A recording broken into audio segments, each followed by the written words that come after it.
त्या आता जे टेंडर आहात ते खंयची तरी कंपनी घेतली 17 लाख भरपाक गोंयच्या आर्टिस्टाकडे कोणाकडे पैसे नात आणि ते कितें तरी करून दवरतले थंय आणि ते आयफेल टॉवर येतले आणि this will be waste of money.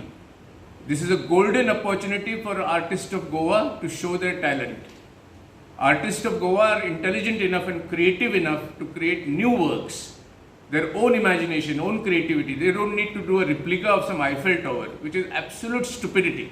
So my appeal to Waste Management Corporation is please withdraw this tender and let us look at these issues together along with the committee of artists and take this forward. म्हणून हांवें अश्यो स्टेटी पळयल्या तांचे capital cities आसा जर हैदराबाद आहा बेंगलोर आहा थंयसर तुका वेस्टा पासून जे तयार केल्ले स्कल्पचर्स आसात ते युनीक दिसतात आनी तेचेरूय गव्हर्मेंटान लक्ष मारचें आनी पळोवचें की आर्टिस्टांनी केल्ले ते टेंडर करूंक नाशिल्ले किंवा तांकां एक वर्कशॉप दिल्लो की तुमी 2 म्हयने रावात थंय आनी काम करात म्हणून. सो तांच्यांनी वेस्ट आसा तो युटिलायज करून ताचे पासून आर्ट तयार केलें.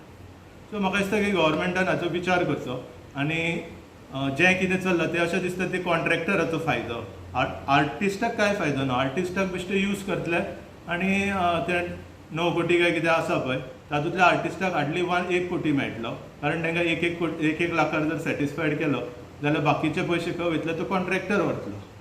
सो म्हाका दिसता अशें आर्ट जावचें ना. सो आर्टिस्टाकूय जस्टीस मेळपाक जाय आनी गोंयच्या आर्टिस्टाक जस्टीस मेळपाक जाय आनी नाल्यार तुमी आनीक बरे व्हडले इंडियेचे आर्टिस्ट इन्वायट करूं शकता त्याच फंड्सान.